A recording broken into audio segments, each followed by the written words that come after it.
All right, so thank you for now.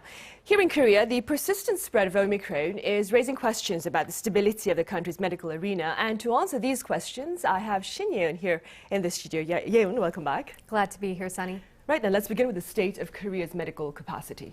Fortunately, our medical capacity appears to be holding on its own despite the surging number of cases. Though we have seen a slight increase in the number of hospitalizations compared to last week, the country's ICU occupancy rate remains at 33% nationwide. And this is partly due to Omicron being less likely to lead to serious illnesses compared to previous variants.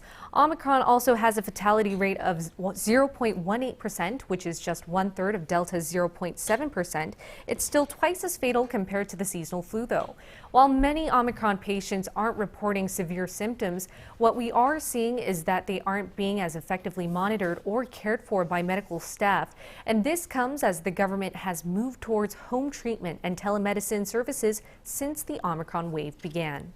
Right, and YE-EUN, speaking of remote treatment, how many COVID-19 patients are currently recovering at their respective homes? Well, just as we saw a doubling of Omicron cases every week, the number of people in home treatment is also rising at a similar rate. As of Sunday, this figure topped 450,000, doubling from a week ago and quadrupled the figure seen 2 weeks back. And given this surge, there are concerns that our healthcare capacity won't be able to keep up. If you recall, in early February, health officials started categorizing COVID-19 patients into two groups. One is an intensive management group and the other is a standard management group.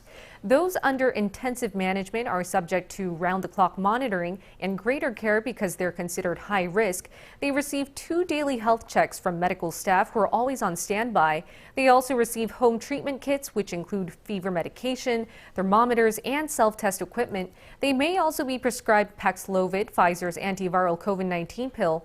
And those eligible are the immunocompromised, patients 40 and above with underlying conditions, and seniors aged 60 and above. Most patients, however, fall under the standard management group as they're either asymptomatic or have mild symptoms, and this group isn't provided with treatment kits, nor are they actively monitored like those in the intensive management group.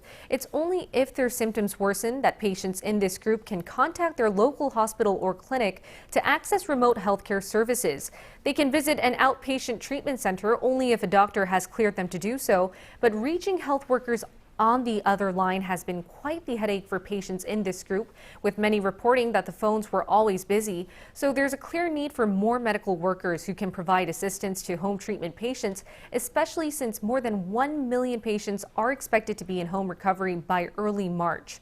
Authorities are trying to address the gap by expanding the number of hospitals and clinics that provide health counseling or remote prescriptions over the phone.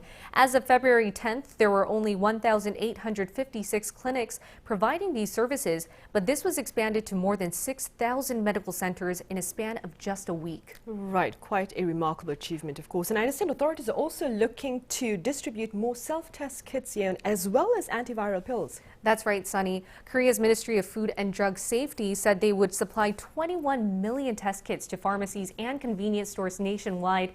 Now, this is substantially more than the 19 million kits made available that week. Last week, actually, and the total number of kits to be distributed in the 3rd and 4th week of February is 10 million more than what authorities had originally planned. Also from this Monday, health authorities also lowered the age requirement for Paxlovid to include those 40 and up with underlying conditions. Take a listen to what a top government official said about their latest decision. The government will expand the number of pharmacies prescribing Paxlovid to roughly 800 this week. We will make sure to accelerate the pills distribution.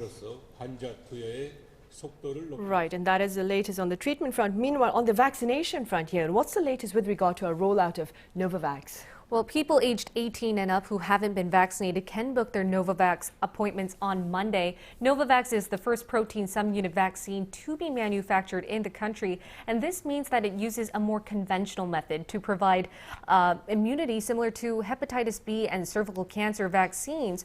So experts say the Novavax vaccine inherently comes with a lower risk of side effects, which is particularly good news for those who haven't gotten their shots or cannot get a second shot because of side effects after the first dose. And Novavax vaccines can be used as boosters as well as mix and match shots. Inoculations will start from March 7th, and once people book a date for their first dose, their second shot appointment will be scheduled automatically for 3 weeks later. All right, Yeun, as always, thank you very much for the coverage here on the latest that is on the local front. I'll see you soon. I'll see you soon. Thank you.